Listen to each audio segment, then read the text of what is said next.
Right then, welcome back to the channel, and we've got another overland video for you today. So we've been doing a lot of the early Cayennes, the 955s and the 957s. We've not been videoing them all because they've all been very similar, pretty much lift kits, wheels, tyres, some ditch lights, light bars and things like that. We have been posting pictures of those cars on the Overland Instagram, so if you want to see them, head over to that. But today we have got in something a little bit newer. So this is the first 958. It's a 0.2, so this is the facelift, the later one. I believe it's the last of the Cayennes that you can actually off-road. The new ones are just based on the Q5 platform, so they're nothing like this. But yeah, interesting to see what this is going to look like. Before I actually got my own Touareg, I was looking at these, maybe not the facelift ones. Probably a bit out of budget to be off-roading. It's a bit nice to be smashing up. But I was looking at a Cayenne until I bought the Touareg. So for me, I am really interested to see what this is going to look like. We've got a really nice set of wheels for this. Same as what I've got on mine, but we've gone for a metallic bronze. So these are the OZ Rally Raids, 18 by 8.5. They're going to be wrapped in a Falken Wild Peak all-terrain tyre. Again, this is what I run on the Touareg. It's a 265, 65, 18. Pretty much the biggest size that you can get on the Touaregs and the Cayennes without having to cut the arches and things like that. And to be fair, since having these on, it's performed very well in like all conditions. So whether it's mud, snow, sand, these have been pretty good, so I do rate these tyres. Lift kit, a little bit different to the early Cayennes, so this is like a kind of a spring lift. These big spacers go on the back, so basically you've got to disassemble the full suspension strut. That goes at the bottom, the spring on top, and then the top mount. You've also got the strut extenders for the back. And then the front, rather than taking it all apart, these pretty much just sit on the top. It's not a 2-inch spacer, but because of angles and geometry and stuff, it does actually equate to a 2-inch lift on the front. And then we've got the raised light bar, which we'll take that round to the front in a second. Our light bars come with these custom CNC machined left-hand thread bolts. So I know other light bars come with like a bit of a makeshift welded weird setup, and then you just use normal bolts, but really nice bolts that come in our kit. Spacers for that, Powerflex bushers to do the camber correction on the front, and then for the light bar we've gone for the aux beam floodlights, so they should be pretty good. Fitted them before on other cars and they are really bright. So the good thing about this raised light bar on the Cayennes is that it will fit on the front bumper and clear the parking sensors. So if we position that somewhere like that, your parking sensors are here, doesn't pick them up, and on these you don't have to move your number plate or anything like that because your lights are on the top, so it should look pretty good once that's all bolted up. So we'll let Josh get cracking, get the lift kit on, get the wheels, and then it is also going around to gig for some custom Porsche graphics to match the wheels on this, so we'll have a look at it when it's all done.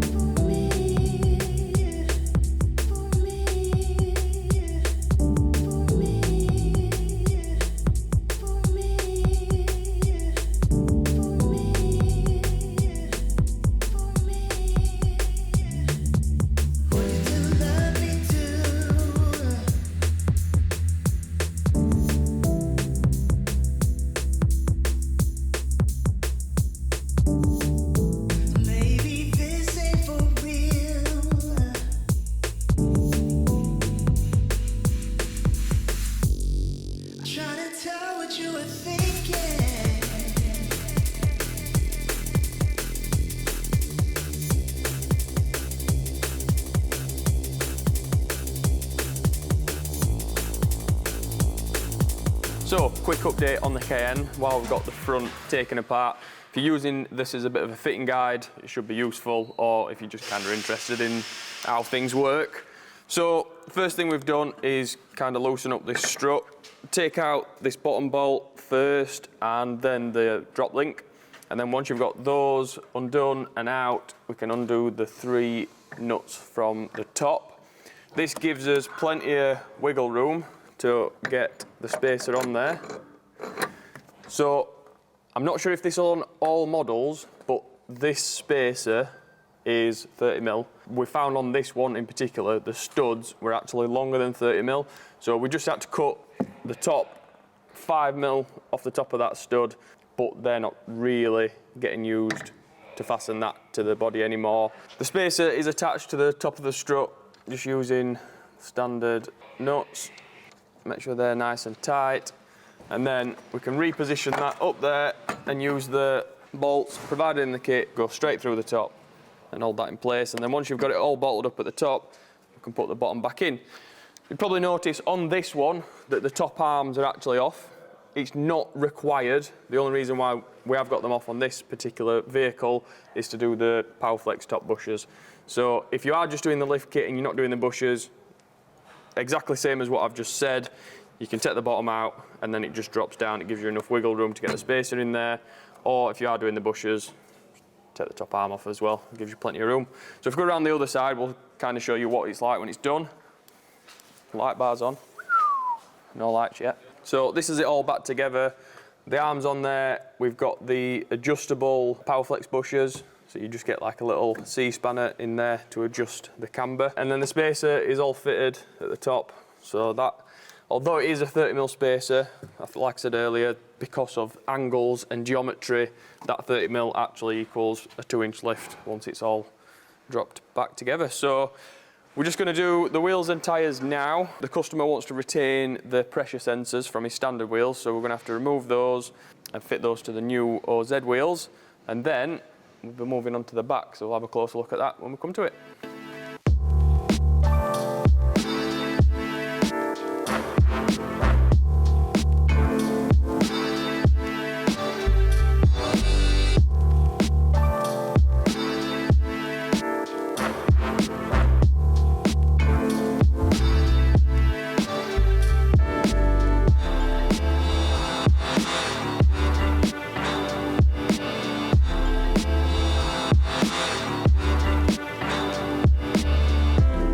So onto the rear, as you can see we've already got the rear strut out. Pretty simple this, so it's the bottom bolt out first and then you want to get to these 4 bolts which are in the boot.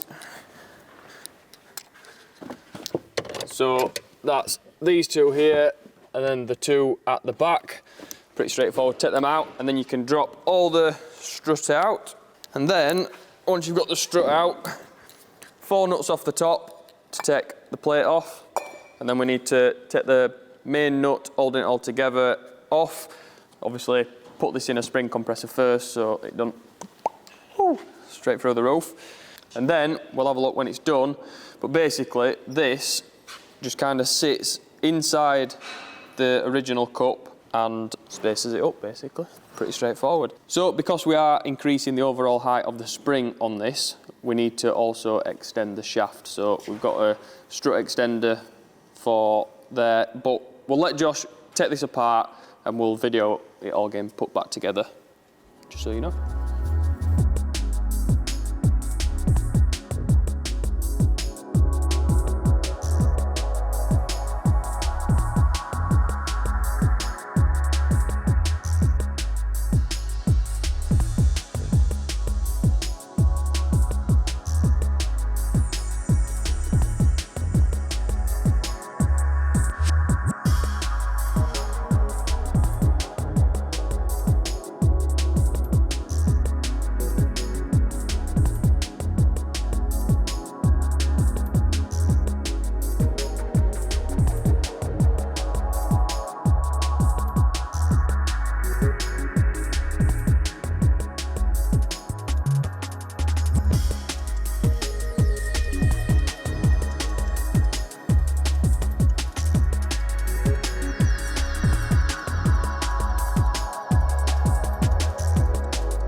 it is done.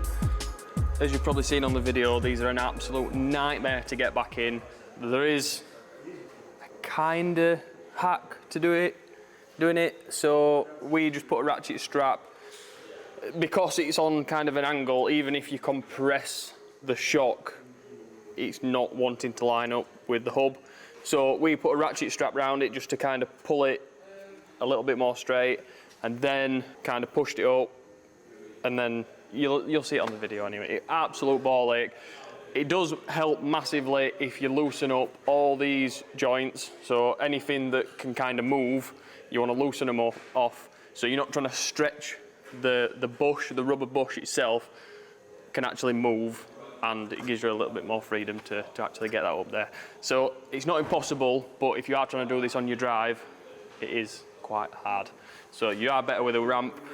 But it's all on there, so if we have a closer look up here, Adam will probably put a close up on after. But basically, all you've got now is the spacer in the top of the cup, and then your spring just seats as normal. So that's your lift on the rear. So I think Josh is just fitting the rest of the tyres to the wheels, and then we can get those on, do the alignment, get the light bar on the front and get those wired on, and then have a look at it when it's all done. Oh, and then it needs to go to gig, unless they're coming here to do the stickers on the side. So, yeah.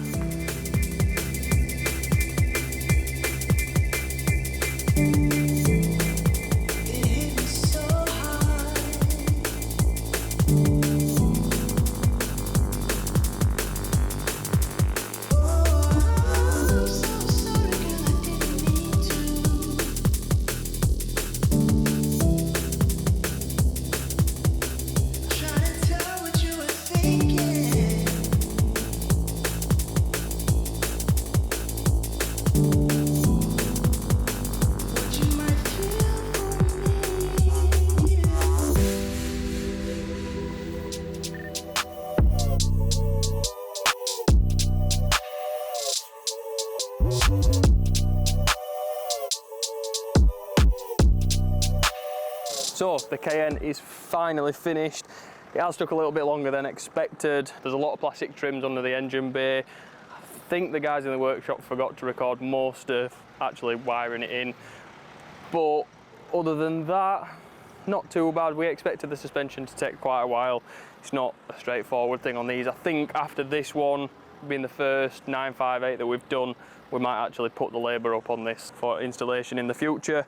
But I think overall it's come out pretty nice. The wheels against the black look nice. Gig colour matched the Porsche decals very well to the wheels. So I think that's a nice little subtle upgrade. Just the tyres and the lift kit and the light bar, pretty simple mods, but I think overall it's come together really well. Tyre size, I'm not sure if we have mentioned that. That's a 265 65 18. It is borderline just catching on the front. We kind of knew that this size tyre could give a little bit of rubbing. It depends on your wheel offset as well. If you've got quite a high wheel offset, like a standard Porsche wheel, the wheel will sit in more and kind of give more clearance, so less likely to catch. This is an ET32 8.5 wheel, so it does stick out a little bit, which kind of gives you a wider turning circle, which is why it scrubs. If you wanted to fit something similar on this platform without having the rubbing on the front, I'd probably go with a 265 60 18, and that would kind of eliminate that problem. Does mean you've got a slightly smaller tyre, but if you're not planning on actually off-roading it, the slight difference between the two is probably not going to make a massive difference. But yeah, that's it, the first 958.2 that we've done in the workshop. Really happy with it. This guy is actually coming with us. We've been invited to a Porsche show next weekend at Airwood House, which basically we've been asked to fetch along a load of overland Porsches that we've built. So hopefully we should have 5 to 8 customer cars there. Maybe we'll do a video there, or maybe we'll just put some footage from that show at the end of this video, having a look around some other Porsches that we've built. So, carrying on from the customer's Cayenne video, which unfortunately isn't coming today, couldn't make it. But we are at Harewood Hill Climb. As you can see, we've got quite a few customer Cayennes behind us set up, and then basically the rest of the just Cayenne and Macan parking area, I suppose. But we are bang next to the start line for the hill climb, so I'll show you that. So literally just there behind Ruben, that's the start. And then we've got all these guys lining up to do a few runs. More coming down. So I'm not going to do too much vlogging today, just get a few clips of the customer Cayennes and that, and then some clips of the Porsches. And then right up the top of the hill, there's like a big display area with a load of other Porsches as well, so I'll have a look around them.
So we've moved, we were down by the start line, but turns out there weren't actually that much foot traffic down there. So we've moved up here, just behind the food trucks, so plenty happening. And yeah, got some nice wheel stands on these. Look pretty good, we've got this Darkside overland flag. A lot better than being down the bottom. Yeah, weirdly, these are all black, so we can get the silver one back up as well. We've got a nice little display now.